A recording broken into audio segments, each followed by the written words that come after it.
fight fans, friends, Romans, countrymen, at the slightly later time due to our technical difficulties backstage. I'm here with my old perennial sparring partner, Michael Olajide. What's up, Silk?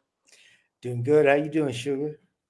I'm doing good. I must admit, I'm not too happy with this display, though. Is there any way to get it full screen? Because this is like the StreamYard keeps changing the way it does things, and this is like some tiny little screen I've got. I'd rather see us bigger. I'd love to see you bigger for sure. Well, But I guess I can roll with this if I have to.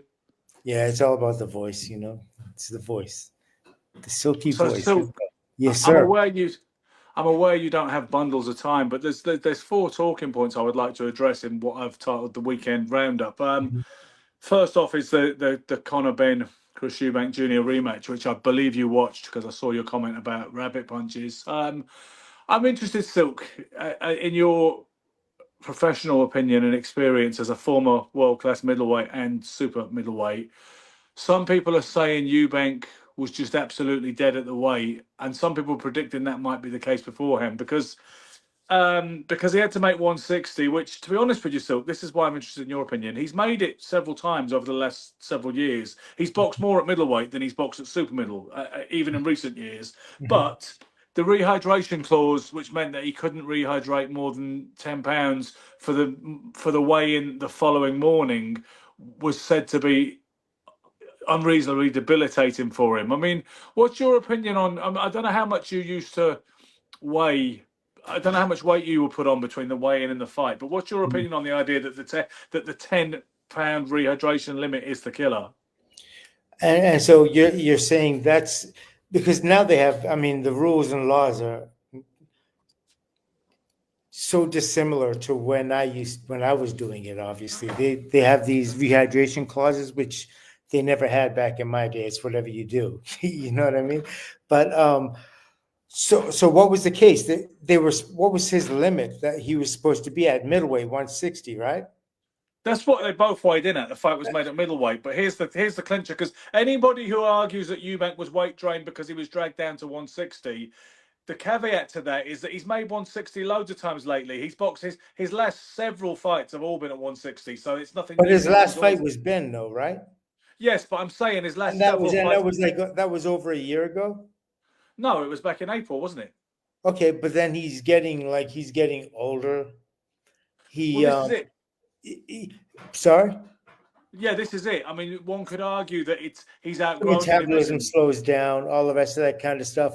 But you know, he has a father, and his father very well knows the rules, and everybody knows it, and so it's all wrapped up in a part of the fight. This is all a part of it now. Like it means as much what you negotiate for means as much as your ability these days. It's not like in the old days where you should just fight and there wouldn't be these other outside issues that would sort of like conflict. I don't know, kind of like make the mix like it gets it all mumbo jumbo. It mixes it all up, and you can't really see the fight for all the other things that are happening that cause it to, you know, it gives guys easy excuses on the way out. Yeah, I couldn't make weight and this, that, and the other, and they fix that. And then, but then for the other side too, it kind of makes it easier for them knowing that they're putting their opponent at a they're putting them at a loss. You know what I mean? But everything is just how it's negotiated now, and it's not how it used to be, where it used to be just about the fight, which is what we want to see. And nobody likes hearing excuses afterwards either. So I don't know. It's you caught between a rock and a hard place, right? Yeah, I think so. Like I say, those who argue that he was dragged down to middleweight, that's not really a valid position because he has been a middleweight more often than he's been a super middle.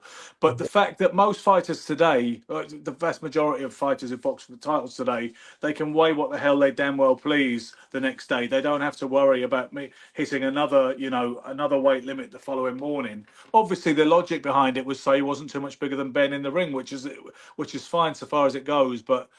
See, the IBF Silk, they impose a £10 rehydration limit anyway, or at least I believe they still do, because they don't believe anybody should be entering the ring more than £10 heavier than they weighed the previous day, because they're really not boxing at the weight they it's being represented So as why if don't they they do. just have them weigh in on the day of, like we used to, and Yeah. that's your weight? You should only be the weight that you're allowed to I mean, Well, that you naturally normally operate at. So, exactly, and you old school guys, I believe, didn't put on as much weight between the weigh-in and the fight, especially when you weighed the same day. I oh remember yeah. Sugar Ray Leonard told me, I'm not name dropping, but somebody more important than you that I have in my lexicon of friends. Yeah, he told me that he would only put on 6 or 7 pounds between a lunchtime weigh-in and an evening fight. Uh-huh. But but yeah, so I think.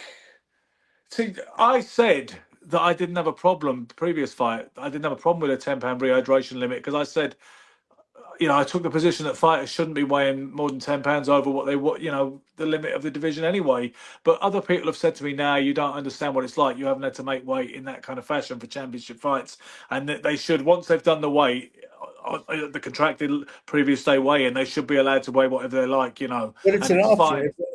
I don't understand why people have a look. If you wait in a few hours before the fight, that's your natural weight. That's what you should be going into the ring with, and that's how you operate. So, giving fighters 24 hours to rehydrate and add on, eat their way back to their normalcy or whatever it is absolutely ridiculous. It doesn't make any sense. The one thing that smooths this whole issue out is to simply say the weigh-in's going to be the day of the fight, a few hours before the fight, or maybe when you get there. When Like you any get amateurs. Yeah, when you get there to the event, that's when we're weighing you.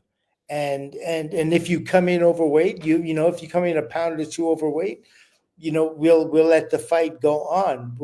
And no, I'm sorry, you'll have an opportunity to get the weight down before it's time. You'll have an hour, 2 hours to get, but if you're coming in like 4, 5, 6, 7, 8, 9, 10 pounds overweight, it's like there's no way. Like we had a kid that recently fought.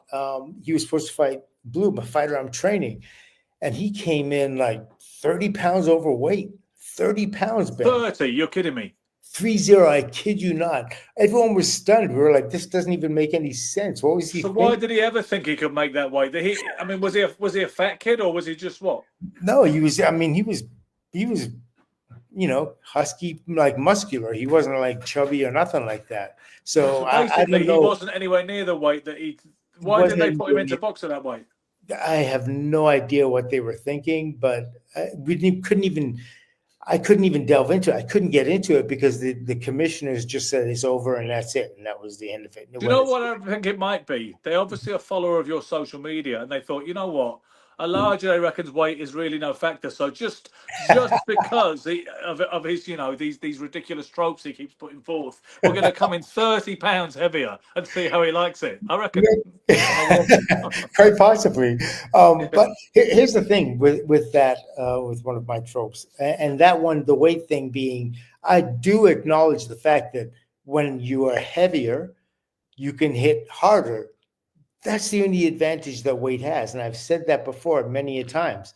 And in fact, that even justifies what I'm saying about the gloves. The gloves are Yeah, I heavier. know it does. Yeah, let's not go there, Yes. but I do. Yeah, but I that's exactly understand that. where you took us because you I brought actually, up I actually understand your logic, if we can call it such, on all of these things. I pay close attention, and the Mhm. thing is, often you will have noticed when people pick you up on it and go, "Oh, he's just an idiot," or he that's ridiculous. I do say, well, no, actually, he is actually highly intelligent, however quirky, and also you're Quirky. misrepresenting his argument. Whether I agree with him or not, this is the premise that he's laying down. So Thank you. I do pay close attention No, I to do these appreciate things. that too, because you are one to keep people in line when we're talking about an argument. They start like diverging into these other fantastical areas and start into these like exaggerations that don't even remotely you know congeal to what I'm saying, kind of No. thing. So yeah. So So anyway, I mean, I think it's safe to say, regardless of what, because see, Paul Smith Jr., who fought Arthur Abraham and back in the day, Mhm. and James DeGale, and had Mhm. a kind of fringe world class career, I would call it. And he's the brother of Liam Smith, who had the two fights with Eubank Jr. Yeah. He said he wasn't weight drained. He's just shot. He said that's the classic sign of a fighter who just doesn't have it anymore. And he said Mhm. it's miles on the clock. It's all of that. Yeah. And and that was obviously a lot of people disagree with it. Oscar De La Hoya said no. Anybody who thinks he wasn't weight trained doesn't know shit about boxing. But you know what's tedious, Silk? And I don't think anyone should ever allow a former fighter of note to tell them they don't know shit about boxing just because they disagree with them, because they disagree with each other. Paul Mhm. Smith knows about boxing at Mhm. 12-round championship level and making weight and torture himself to make weight. Oscar De La Hoya knows about it. They have a difference of opinion. I think Yeah, it's time to stop saying to people that you don't know boxing just because you don't agree with me. yeah, You know what I mean? Because yeah. once you've already been accepted into that entry level of people who do understand boxing, have been around it, like Mhm. the guy Garth Drake, I think his name is, who said you don't know what you're talking about. I can never say that. I could say so many things, Yeah. and believe me, I do find it irritating sometimes your relentless desire to prove these theories that you have, and Mhm. everything becomes about that. But that's the price of getting to know somebody well. But to Mhm. say you don't know what you're talking about is just outrageous. And I think in general we should stop accusing people of not knowing boxing just because we differ on something. You know. Yeah, I think it started out with the old "you don't know what about boxing" that Mayweather came up with, and now you know what I mean. And a lot of people just use that. You know, it's just one of those quick things they can say that kind of like makes people. It just cuts the conversation short, and it empowers the individual who's saying it. What they're saying about themselves is really basically, I know more than what you know. And you Yeah. know and you listen, I've heard some, quality fighters say some pretty like Oh, out of ridiculous place things. things. You know what I mean? It's like I wouldn't, going on that, I would say, listen, you don't know anything about boxing, but then I'd know very well that he does. Obviously, maybe it's just theoretically he doesn't think the same way. Like there are some people that think, in a very, very primitive form and fashion about boxing.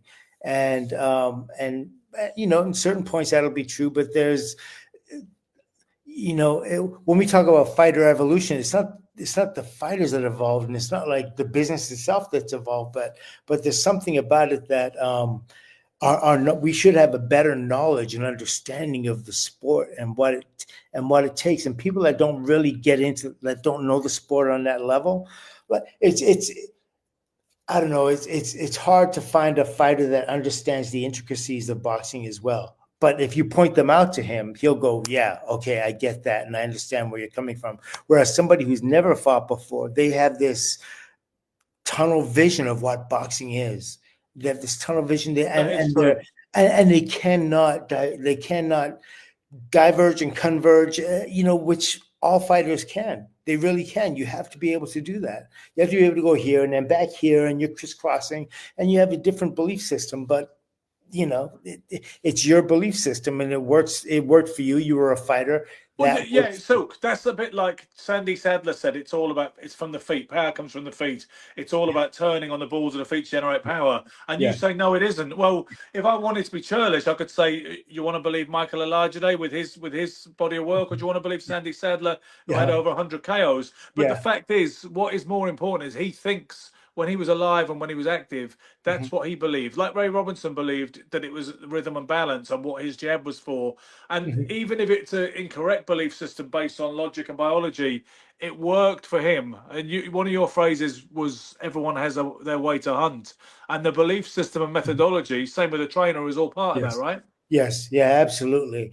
Um, in order to be, in order to become a fighter, you have to have this belief in yourself and a belief system. You need to have this methodology that you adhere to, and you have to have like unrelenting belief in that system in order to get to where you got to get to.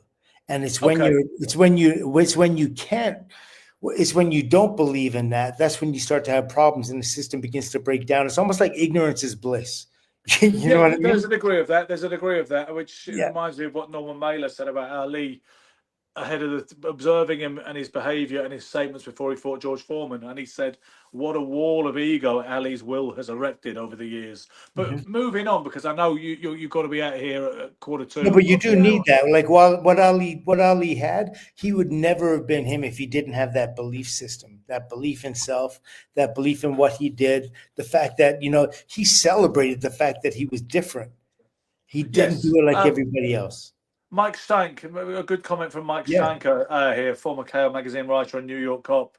And he says Foreman's power came from the waist. Barry McGuigan said his power came from the back. Different visualizations, which is right there. But I Yeah, want to yeah. race through a little bit, Silk, because I know you're on a time constraint. The other big You know what? story of I the did week. come up. I do have an extra. We can do the whole hour because I do have a few extra minutes now. I Okay. appreciate That okay, cool. So with that still in mind, and now we can close it out at 11 p.m. UK time and 6 p.m. EST. The other big story of the weekend was Joseph Parker testing positive for cocaine, said to be on the day of his fight with Fabio Wardley, and obviously all the resultant discussions and scandalization of that. Did you have any reaction or thoughts? I'd never heard of. I didn't hear about that. That's new to me. Didn't you know? I had no idea, and I don't know why a fighter would want to do that to themselves. I mean, he'd have to be.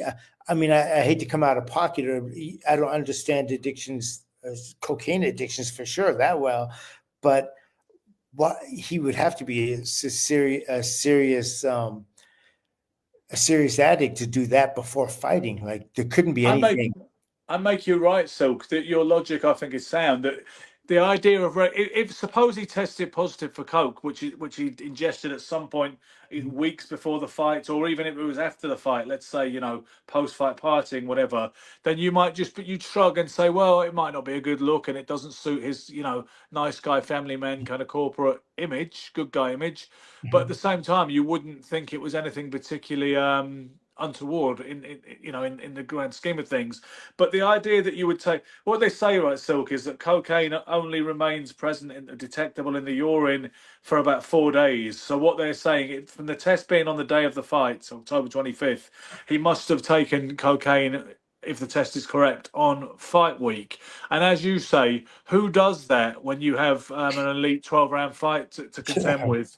And because the come down or the crash or whatever, people say it can be a performance enhancer, right? I have Mhm. mixed feelings about that, but I entertain the fact that it could be used as a performance enhancer. For the most part, though, it is a recreational, incredibly popular recreational drug, and it's not used for performance enhancement. And it will fuck you up, and it will take your form away, and it will have your mood crash when you need to be up and focused. Mhm. So. That's what I said, Silk. That if he was really doing it on fight week, you'd have to be a problem user. Just Yeah. trying to get away with it. Yeah, exactly. Because I don't understand at that point, that's when everybody comes together that's around you. All that positive energy comes together and they start lifting you up. That last week, your sparring partners are saying, yo, that was a great camp. You did great. Your trainer is saying this, your managers, your family, everyone is your friends, everyone's coming around and they're lifting you up. And that happens with every single fighter that has somebody in their life. The people around you lift you up. And so in order for you to do something like that and take that elevator down, that's really mind blowing. Like you have to have some sort of addiction in order for for that to happen to him, unfortunately. And I could be wrong. He could be the exception, but just generally speaking, that's what one would think. You're putting your this demon or this addiction ahead of your your comfort, your safety, your family's comfort and safety, or I mean, I don't get it. Fear itself, just the fear of what could happen, should be enough to push you away from that. But obviously, addictions overweigh common sense often. Yeah. The other possibility is the test is bogus, of course, or possibly Silk that he that he contracted. He came into contact with somebody, perhaps intimately, who had taken cocaine. Do you know Mike Tyson? Mike Tyson Stop it! tells a Stop! story. You're telling me somebody like, yeah, like a cold, like somebody sneezed on him and they sneezed cocaine, like they sniffed cocaine. They sneezed in his face by accident and he ingested it, and so that's how he got traced with cocaine. Well, do Liam Cameron, the British fighter who fought Ben Whitaker twice Mhm. recently, he got a 4-year ban for testing positive for coke, and he said, I think his claim was he'd come to contact with it from a note that he collected when he was collecting ticket money, because obviously everybody snorts cocaine with banknotes most of the time. And Mike Tyson tells a story in his autobiography about how his wife got busted for drugs. She failed a work-related drug test, I believe it was, because from kissing him on the mouth because he said I'm a licker. You know, he liked to take cocaine, but not by snorting it, by licking it and taking dabs. So Uh-huh. he said that I guess he'd snogged his wife, as it were, as we say in the UK, and she tested positive for coke when she's incredibly squeaky clean and was really embarrassed and annoyed with him over it. So Oh wow. I, I don't know, Silk. I mean, I'm not an expert on it. I've Yeah. done a bunch of drugs when I was younger, you know what I mean, and etc. Hmm. etc. But I'm not an expert on the drug testing process and the likelihood of you know, coming into contact to the point where you will exhibit traces which will make you fail a drug test. I'll be honest, I do find Joseph Parker a really nice guy Yeah. Oh and yeah. the kind Great of guy match. that one would think was smart enough and disciplined enough. And, Hmm. you don't associate him with that kind of thing. When you heard it, Hector Camacho tested positive for drugs, you didn't bat an eyelid. Do you know what I mean? Hmm. Mike Tyson, same thing. A whole bunch, You know, even can I some be of honest with you, Ben? Whenever I hear of an elite fighter doing it, I'm always baffled. Like I can't believe it. I was like, how do you get to the top of the how do you get to the top of the world doing it? I mean, Pernell Whitaker was a fully functioning like world champ. Like yeah. he beat, as far as I'm concerned, he beat Oscar De La Hoya, and at that point, he had clear and present drug issues. You know what I mean? That's talent, isn't it? You know, Tony Ayala Jr. used to shoot heroin. You know, before his early in his But early career, you his can't first say career. he didn't fight guys the same level as what Whitaker did. You know what I mean? Like No, he didn't. he You're wasn't right. fighting those guys, and Pernell Whitaker, as far as I'm concerned, he beat De La Hoya, and just on that ability, like it's mind boggling. Really, it's insane. It is, you know, and I remember someone talking about Hector Camacho too, saying that a lot of those performances you saw from him when he was still winning, that was his C game that he was Yeah, bringing to the party yeah, because of the you know because of the grip that the cocaine had on him. yeah. Mike Steinker says a female NYPD cop famously said she came into contact. She came into cocaine through oral sex with her boyfriend. She still got fired. You know. Oh my Just a little god. snippet for you there. That's just, I read that bit out just so we can say, no, it's not made for kids. When I upload this to YouTube, it asks you, is this for kids? I'm going to say, no, it's not. Okay. Yeah, thanks, Mike. Hey, listen, Mike should contribute more. We like Mike's contributions. Mike would be a good person to come on this if we It'd started be doing it amazing. regular. If we started doing it regular again, Mike would be quite a good constant part of the tripod, I Yeah. think, Oh, yeah. actually. Yeah, You he know, has great knowledge, and you know what? He has knowledge from an area that like I don't have, and us fighters don't have. You know what I mean? yeah. And he sees it from a different perspective, and I think it's really colorful and interesting. It would be a good. You know, he's solid and he's intelligent. Like, Yeah. can't have a better conversation than that. And you know, okay, so another thing then.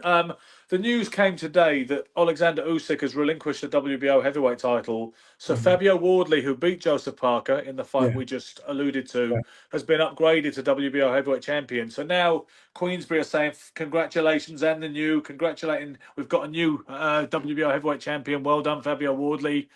Delayed reaction, email upgrade. And Usyk has obviously opted not to accommodate Fabio Wardley, you know, who was his mandatory contender with the WBO.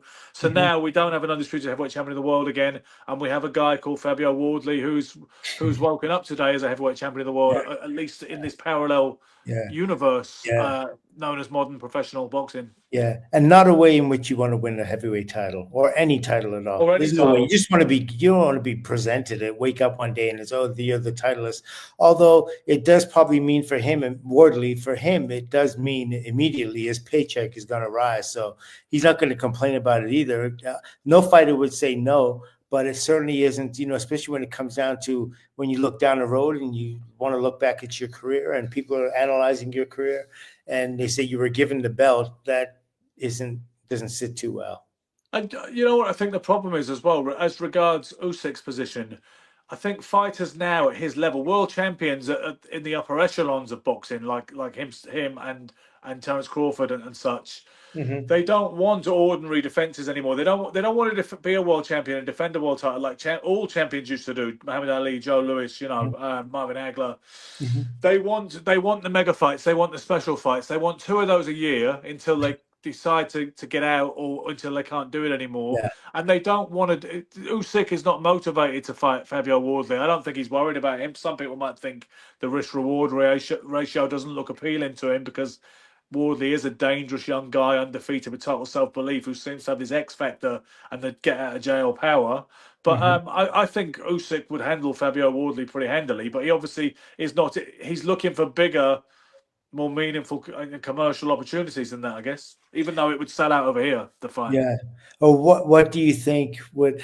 I think Usyk is, yeah, he's a blue ribbon ticket right now, and he can't do wrong, and he could ask for whatever price he, not for any price he wants. It's always what the situation or what the money demands, but I'm sure he'll take the lion's share of anything that happens. And sometimes in giving up the title, especially, it's the WBO, it's not considered, it doesn't have the lineage of the WBC and WBA, although it has been around for a while now. It just still doesn't, amongst real boxing people, it doesn't have that same, that same zest to it.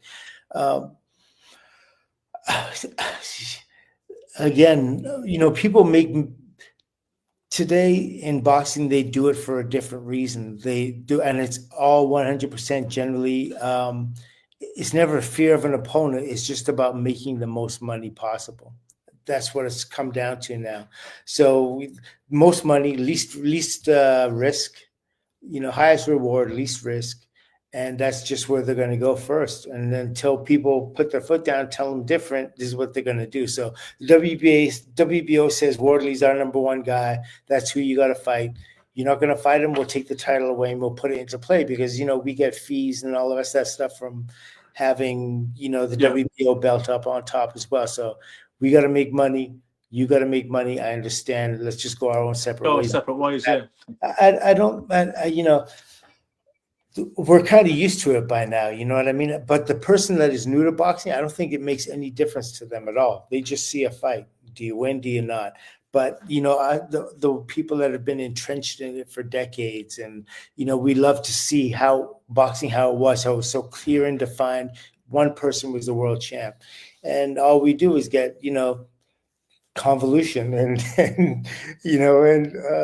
this mixed up kind of, pick whoever your favorite guy is, that's the world champ kind of thing. But and then that guy still has to work to like unify everything. It's up on the champ, the guy who's the champ, to kind of like get the thing unified. And it's just, I don't know, it's a waste of energy, but it's drama and human beings love drama.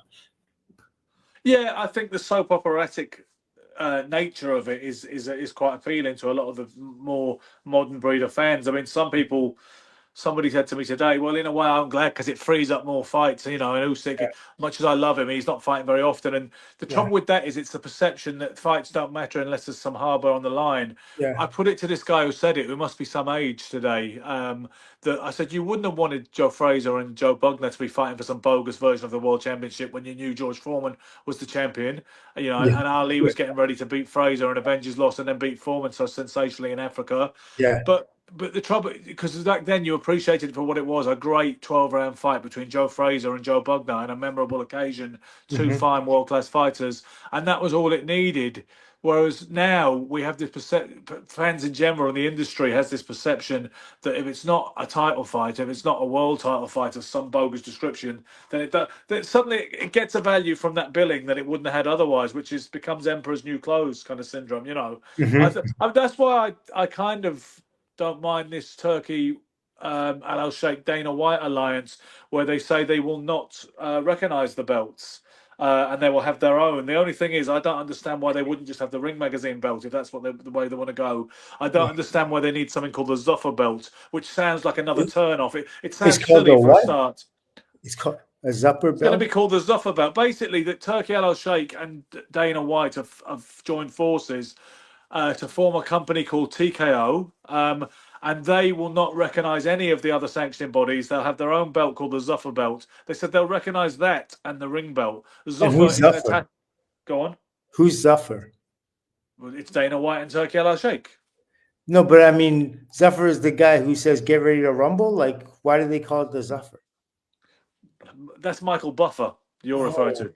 oh. Zoffa, I was about to explain. We used to do this back in the show. You know the way that my kind of broadcasting professionalism and you're more kind of quirky, just do it stream of consciousness thing. I was about to explain what Zuffa meant, and you thought you'd take me down a little detour, a little amusing misunderstanding. Is that Mike? Is that the Ready to Rumble guy? And Zuffa, okay, is an Italian word for brawl, loosest translation. Oh, brawl. Okay. All So, right.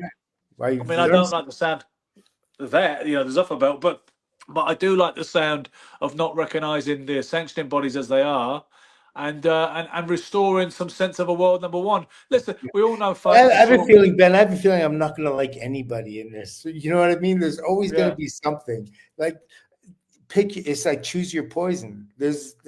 You know what I mean? yeah. Yeah, they're going to do some things great for boxing, and then ultimately, it's not going to be that way as well because, hey, listen, it's about they're promoters and it's about money. It's a dollar.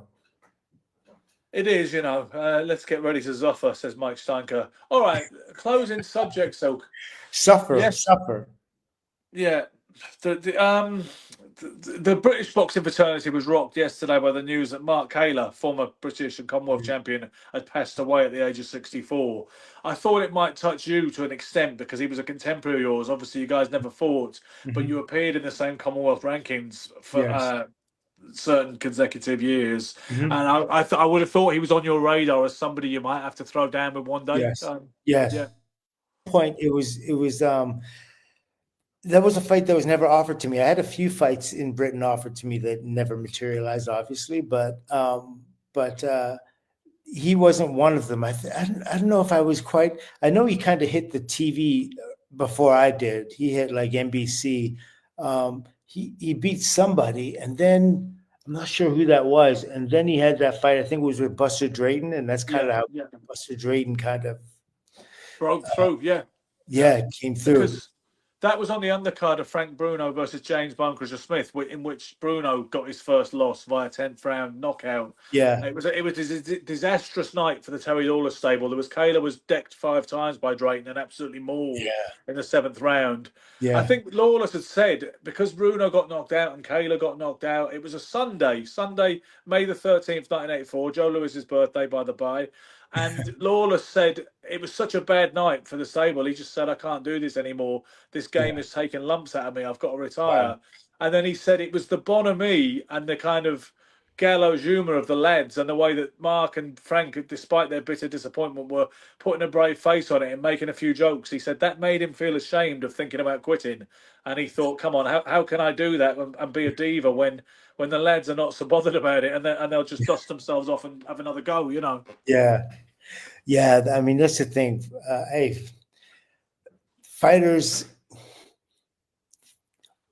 have the ability to put hardships behind them, and once they have that rematch, they can renew themselves. They actually galvanize this energy. I don't know. It's interesting. It goes a little bit back to the nature of a fighter. The like in order to fight, everyone wants to be undefeated. You want to go undefeated. You want to go in that direction. You try as hard as you can. You have that defeat, and you don't recognize it as a defeat of self. You recognize it as a moment of, I don't know, confusion or something like it's in an alternative universe. It never should have Yeah, happened, and that yeah, has so it has to be proven to you on multiple occasions that you're not that person who you thought you were, and yeah, so.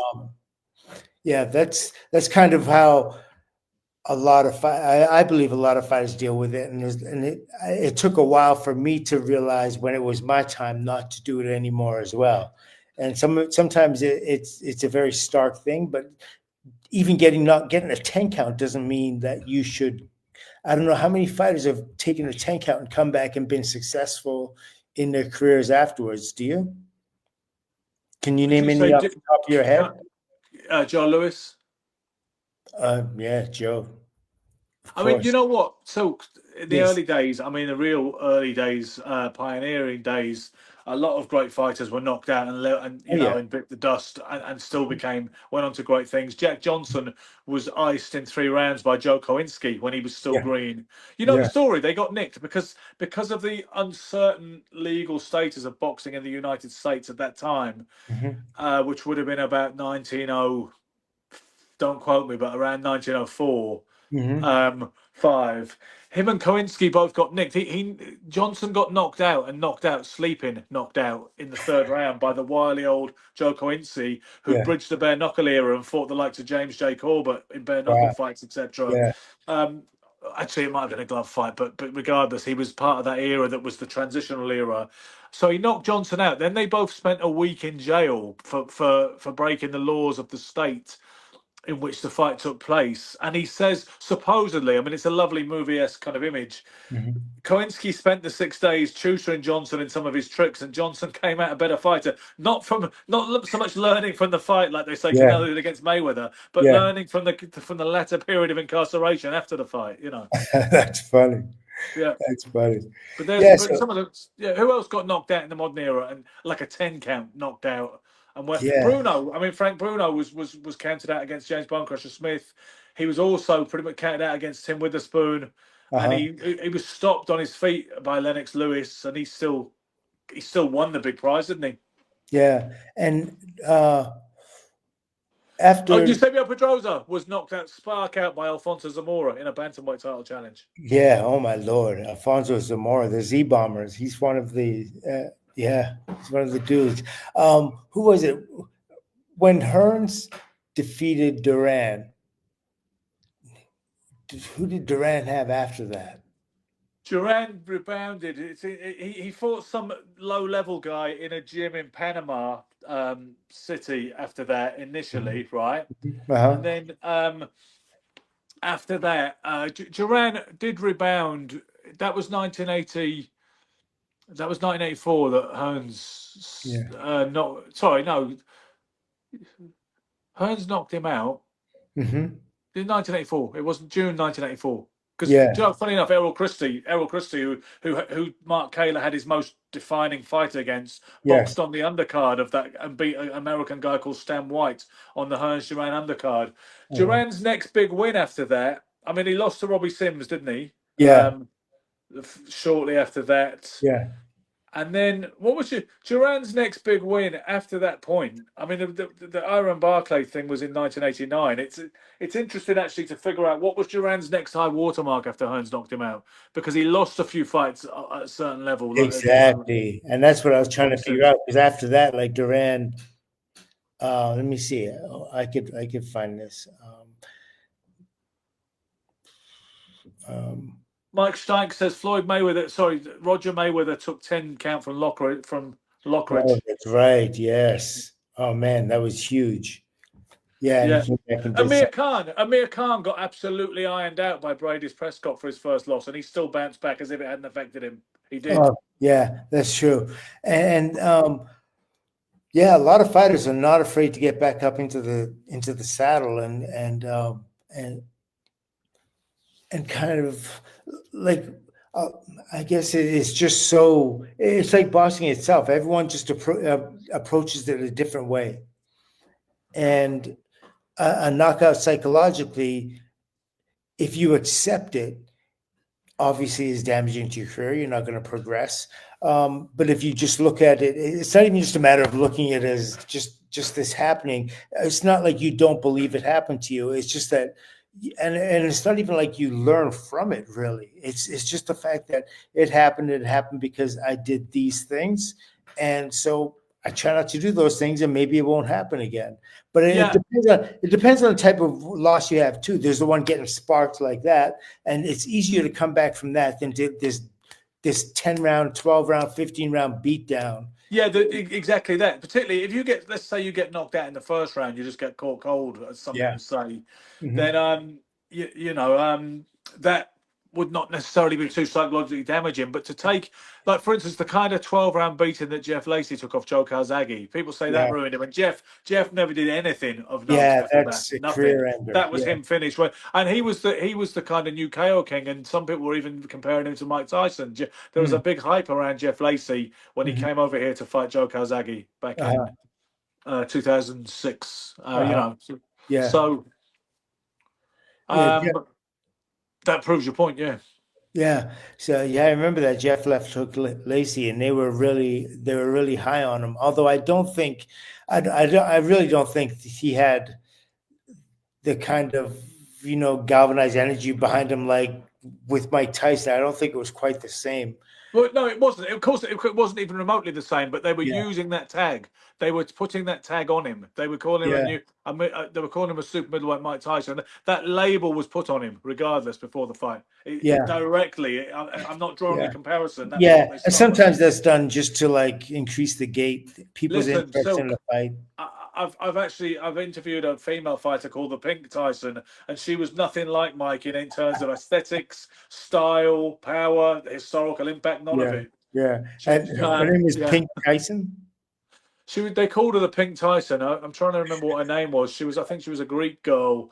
She didn't Wow. like the interview I did with her because she said straight away it was some low level promotion at a Hmm. leisure centre in wherever the hell it was, man. I can't even remember where the leisure centre was, but Yeah. I was ringside uh, doing commentary with some glamour girl who'd been put with me for the night. Because someone thought it'd be a good idea if she did commentary and did the ringside interviews as well. But it was quite funny because she didn't know anything about boxing, so I had to try and explain it to her as we're kind of doing the commentary, which I thought kind of worked in a way as Yeah. a kind Yeah. of gimmick. But so Because you get a chance to like explain it to her, like explain it to people that are watching. yeah, I think maybe that could work. It It could be helps. Yeah. a fun little thing to do. But so yeah, so I interviewed the Pink Tyson, and she said that was bullshit. That decision, she won, but it was close. And she said that the scorecards are bullshit. She said I won every round, and I straight away I said you did not win every round. I said far from it, and so Yeah. she didn't. She wasn't too happy. She wasn't happy when she heard the commentary either, because she obviously watched it back. And Yeah. yeah, funny enough, she actually approached me, coming full circle, Yeah. at the Chris Eubank Jr. James DeGale weigh-in, and she said, Uh-huh. "Excuse me, I didn't like some of the things, and my family didn't like some of the things you said about me in the commentary. Yeah. But there's no hard feelings. But I'm going to prove you wrong. But I wonder what happened to her. Wow. And how long ago was this? Well, the fight in question was 2019. So I think the bit with her might have been a year earlier, 2018. Uh-huh. But I met her at the weigh-in at 2019. Mm, mm, mm, mm. Yeah. Those kinds of promises, I'm going to prove you different and stuff like that. They kind of, every fighter makes them. And I don't know where they go to. They're like sitting cobwebs in you know, in your mind, in that never open again closet kind of thing of experiences or bad experiences in boxing. And every once in a while, they kind of just like they open up to you and you remember them as a fighter. I remember saying this, I remember this experience, and I never made good on what I said I was going to do. And that's why, as a fighter, the fight tells the truth, basically, right? The fight always tells the truth, as far as, especially those who watch it. Um, those who watch the fight, that's what they believe. The fight tells the truth. And I know the fight tells the truth, but for fighters, current day fighters that are fighting, competing right now, it doesn't always. And you can't you don't get any peace in that. You know what I mean? Yeah. Um, so, so yeah, that seems to be. I'm trying to think of anything we didn't cover. We was talking about Ben and Eubank and the what it was that left Eubank such an empty shell. We spoke about Joseph Parker. Well, Obviously, what did that's he do the going into it? Did you see any of his sparring going into the fight? Eubank. Eubank, yeah. I didn't. I mean, I do know somebody. He trains at a place in South London, and a friend of mine who trains a fighter that I will be managing shortly. Mhm. was in the gym all the time with them, so he would have seen it. He might have had an interesting insight into it. But end of the day, Silk, Eubank did it last time back in April. He made the 160. He actually missed the weight, didn't he, at the Yeah. official weigh-in. And he got fined some ridiculous amount, something like 300, something like $500,000 for Yeah. missing it by Yeah. 0.05 in the end. Yeah.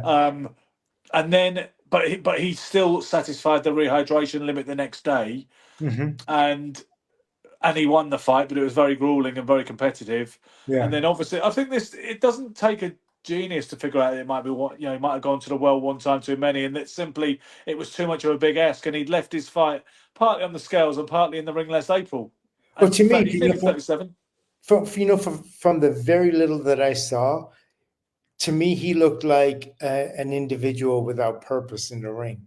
I, Yeah, like I said, I didn't see all the other stuff and all the other rounds, but what I did see of him there, he didn't look like he was looking to accomplish anything. He- yeah. uh, I don't know. Maybe he caught a good shot early in the first round, and it just kind of put his mind, his competitive mind, on hesitation mode or something. But he He absolutely said that he expected to be okay. He said he knew it was a nightmare of a camp, and that, or certainly he wasn't feeling like confident. right, and he was struggling. He also alluded to something else that he doesn't want to talk about. That was, how it goes. That he said he's been through hell the last several weeks. He said it immediately after the fight, Yeah. but he said he expected to be okay once the lights hit him and the bell rang. He said Well, he the felt. emotional can take a lot out of you as much as the physical. That's for sure. If you're emotionally not balanced going into a fight, it reads the same way as you're. I wouldn't want to say overtrained, but but uh, but No, because you absolutely, can't say that. Yeah, yeah. No, I can't say that. That's off the charts. I mean, you've that's given up that privilege. You've lost the I've given up privilege to that a lot of privilege. boxing I can't just, narratives. yeah, Yeah, and it that must be would just be a difficult. knee jerk. Yeah. I can't say that anymore. But yeah, that's. I don't know. What do you think about that? What do you think about his? I don't know. There was just something about the energy that just didn't feel right when I saw it. He wasn't even in the first fight when they conflict. He came back with something like when they both met Yeah, in the center of the yeah. ring. He was coming back, and he was.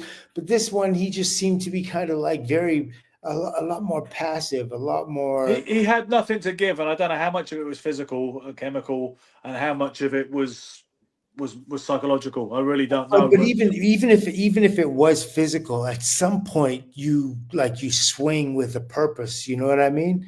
Like at some point, he's a real fighter.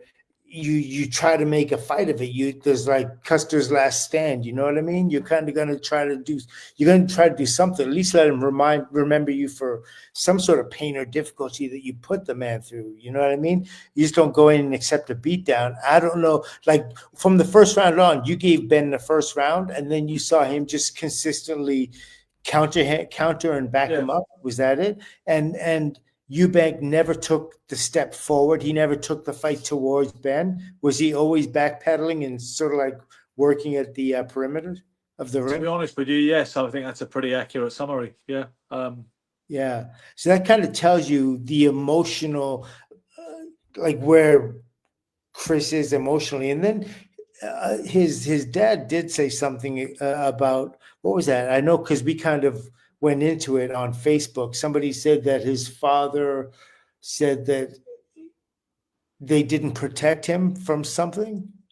They didn't protect. he was talking. Yeah, he was blaming the whoever was responsible for making the fight, including the promoters and the governing body, for allowing the circumstances. I mean, but at the same time, he was still very much a part of it in all his finery, milking the limelight as ever. He did it. He did it the previous fight, despite making out he wasn't going to attend, and then he lapped it up on the evening and made a dramatic entrance, and it was all kind of movie-esque, Rocky-esque. I heard But that he was dancing at the end of this one too, or something.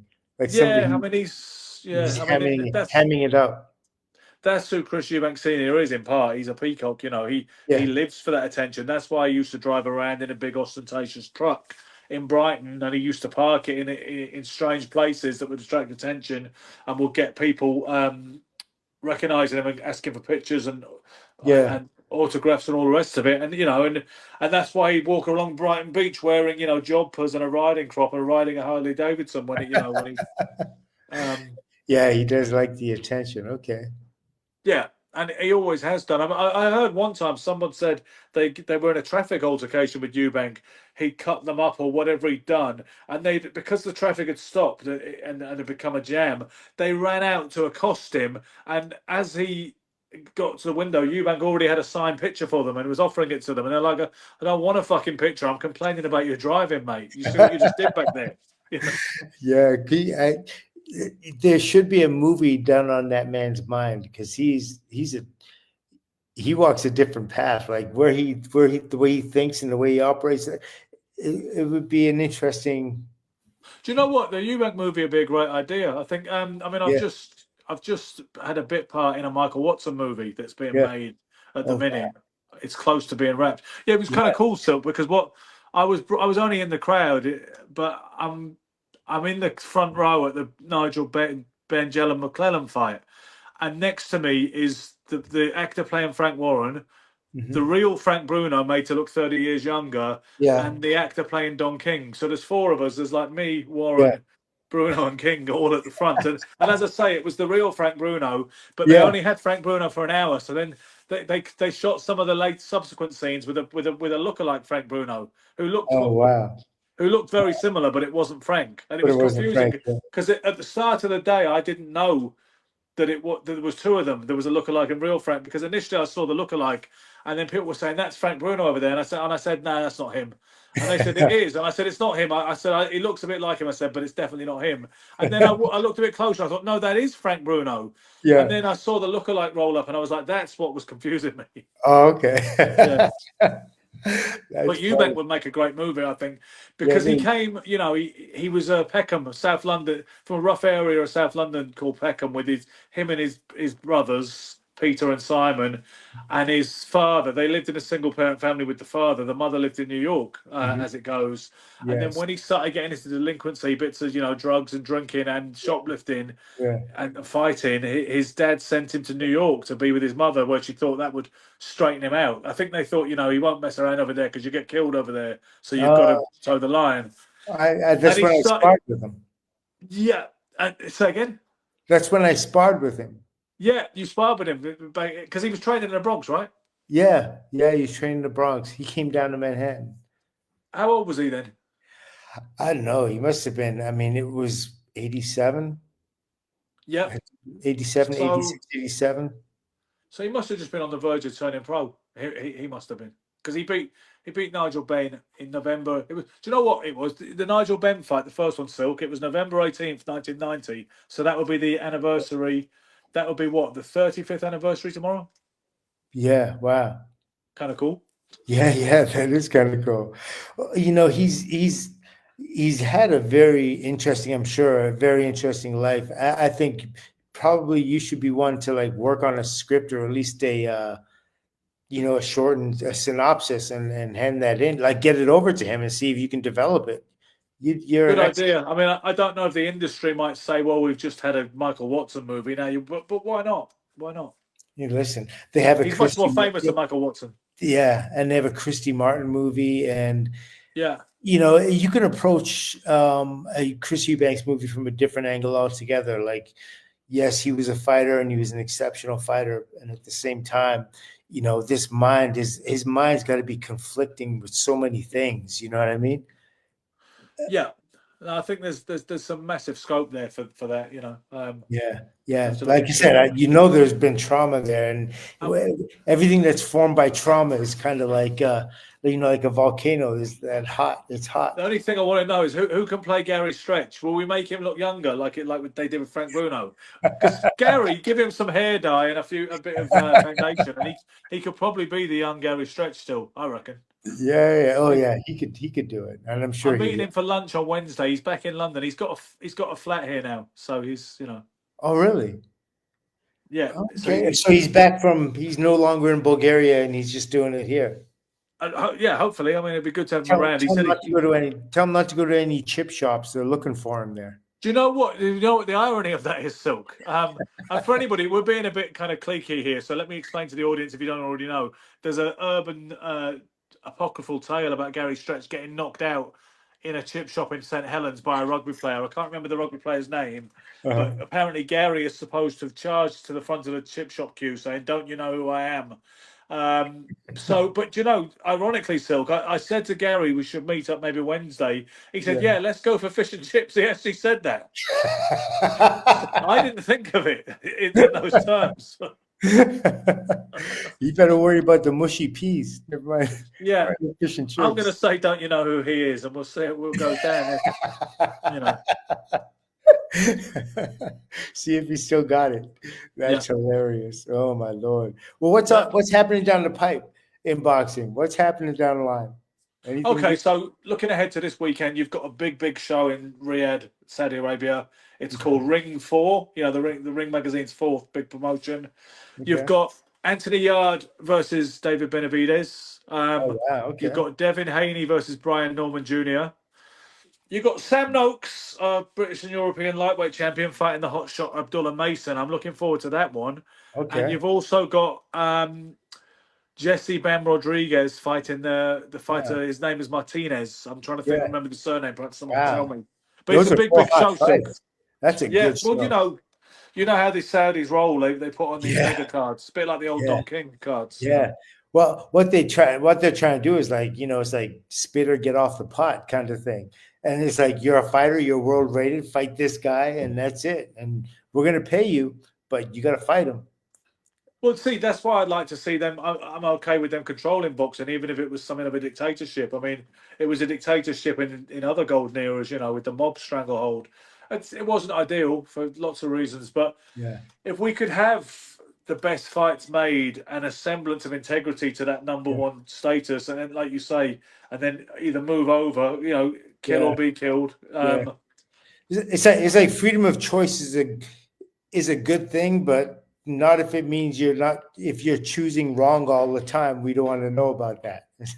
Basically. Yeah, I do get fed up with boxing. Like I say, I like Fabio Wardley, but like you said earlier, no fighter wants to become a champion like that, and they Yeah. don't really become a champion. It's a self-fulfilling prophecy. It's Yeah. like someone told me Thomas Hearns was a seven-time world champion, and I said, "Well, can you explain that to me? You've seen that on Instagram Yeah. or Facebook, but can you explain it to me?" I said, "Because as far as I'm concerned, Tommy, beat Cuevas to become a one-time champion. Then he won the light middleweight title off Benitez to become a two-time, two-weight champion." Then he beat Dennis Andrews to pick up a title at light heavyweight. That's a three-time, and then Yeah. he beat Juan Roldan four-time, and Yeah. also Virgil Hill. So you could say five-time. 5 times. But Yeah. but some people will tell you Tommy was IBO cruiserweight champion as well, and people say, well, officially that's what the records will say. But the records kind of won't say that any more Yeah. than they say that Lee Savold was world heavyweight champion. Yeah. Just Yeah. because Yeah. they recognised Lee Savold in Yeah. 1950 as the champion because they didn't recognise Ezra Charles. That's the British Boxing Board of Control. They had a title fight in 1950 between Bruce Woodcock and Lee Savold. Yeah. This is the absurdity of it, right? So as far as Mhm. Britain were concerned, the Board of Control, the heavyweight champion was not Ezra Charles. It Yeah. was Lee Savold, but no one took it seriously back then. And then Yeah. when Joe Lewis knocked out Lee Savold, a comeback in Joe Lewis, the Board of Control briefly and hilariously recognised Lewis as the champion, which meant he was the first man to regain the title. Yeah. Not Floyd Patterson. But we know Yeah. it's nonsense, don't we? Yeah. Whereas Yeah. the Yeah. trouble is today, we've lost that yardstick of sanity or overriding sanity, which knows it's nonsense. Now anything flies. Well, if that's the case, then I put my claim in because in 1986, I fought for the World Athletic Association title, and it was Sean Yeah. O'Grady's people that had Yes. down, and I knocked out Sakurai Ave over in Fiji. So, And you never felt like a world champ, did you? I wouldn't have thought. no, no. I mean, beautiful. As beautiful as Fiji was, I mean, it was absolutely gorgeous. The fight, the whole experience was great. But no, I mean, I took the belt. I still have the belt right here, but I know I'm not world champ, and you know what I mean. And sometimes, it's just the way the mop flops. Yeah. And we should be okay with that. You know what I mean? It's like listen. You're reaching for the highest, one of the most, I don't know, prestigious kind of like things you can accomplishments you can make as an athlete. You know what I mean? To become world champion, to be the best fighter in the world is incredible. But sometimes some of us just don't make it, and we don't make it for more than just a lot of times not just for one reason. It's not always because of our ability or Well, inabilities. no, obviously there are world champions that were less special than you, and fittingly, some of those world champions are less well remembered than you, and they're less recognised than you. The fans still, there's a lot of fans who have a kind of a you have a mystique for, and they think it's kind of cool that they can interact with you, because perhaps that you mean more to them, even like a guy like Gianfranco Rossi does. Because Oh what yeah, is that yeah, style and profile, ability, yeah, impact, sincerity, you yeah. know. I But appreciate. look who you fought for the title. Look at who your title shots came against. I mean, it was Yeah, Tommy Hearns and Frank Tate was still a damn good fighter, although albeit not in that league. So, like Ernie Shavers, who did he get a yeah, shot against? Ali and Larry Holmes. yeah, yeah, yeah. Benny Briscoe, another one. Yes, yeah. No, when you're fighting,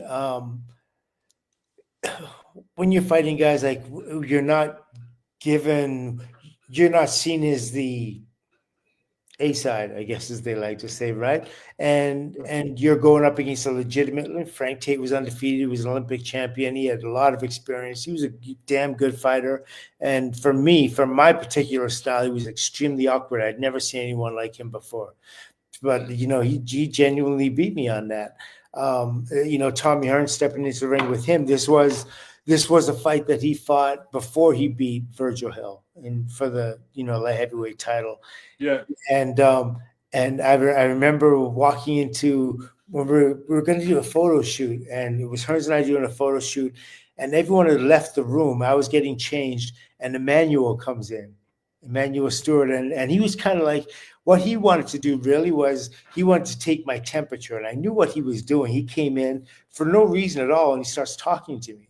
He starts asking me questions, and it was just him and I in the room, and I know that Emmanuel is a very intelligent individual, and he vibes. He gets vibes really well. So I'm like, am I going to be real with this guy, or should I be, you know what I mean, or should I try to put something on and try to, yeah, be different than who I really am, just show a different side of myself, a more aggressive side, to give him maybe a different approach or look to the Hearns fight, to going into the fight.